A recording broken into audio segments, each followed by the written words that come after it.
Back. I don't know what time it is. It's Monday, snow day. It is blizzard, snowing like crazy, and doing a lot of cleaning. This is a very old section. This has been here as long as I can remember. This is the house I grew up in, if you're new. And I have been going through this like crazy. It has nothing to do with the video, but all those are now empty. I'm recycling all of the old screws, metal bolts, and stuff like that, donating some other stuff, and then going to take some of these down. That one had all kinds of old chemicals, fork oil, and antifreeze and stuff. I'm getting rid of all that. There's a couple of them left there.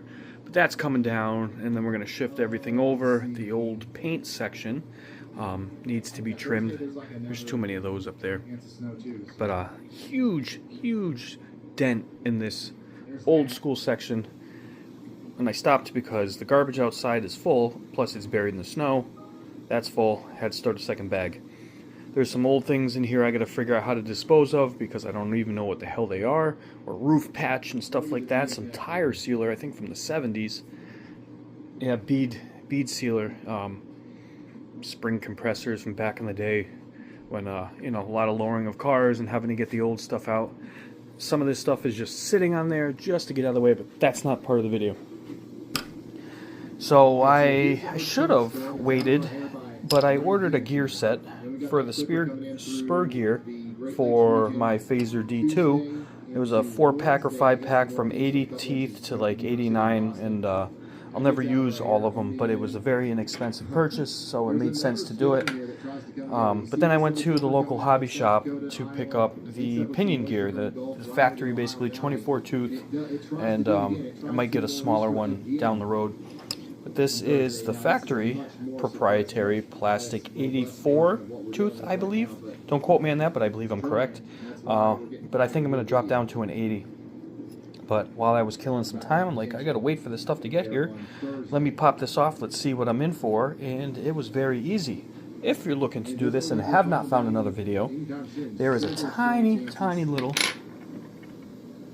nylon style lock nut that you unscrew very easily off of here, and then there's a pin that runs through here, and what that does is when it's in place, it pushes into this, and that's what locks the spur gear into everything and allows it to spin with the transmission and all that stuff down there. All you have to do to get this off, and make sure you take the wheel off. I fought myself, but I did it. I just took one of the Allen key tools over there, got behind it, and just lightly popped it, and it came right out. Pulled the pin. All my parts are in here, and that's why I 3D printed a couple of these pins, so when you do a project, you can put everything in one place.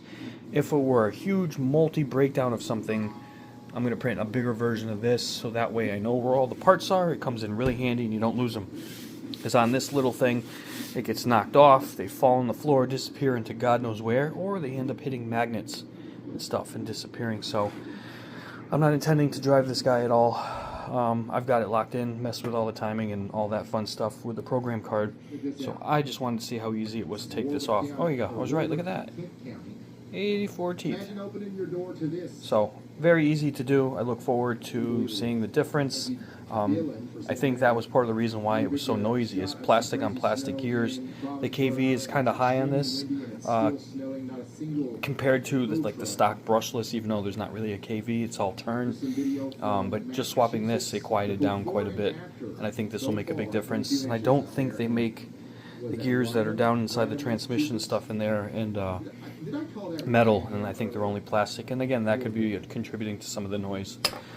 So it'll be basically messing with the teeth on this to customize. Well, that's nice and wow. Okay, so it's definitely the gear that was making the noise, because when you turned it was click click click click click.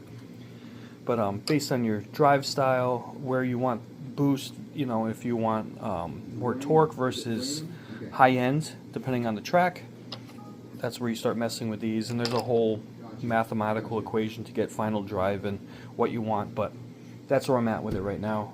Just a quick little, hey, I'm kind of cleaned up, but then I took all this out to do this, so I'm going to get back at it, and I think I got to start shoveling because there's a lot of it outside, and there's like 50-mile-an-hour wind.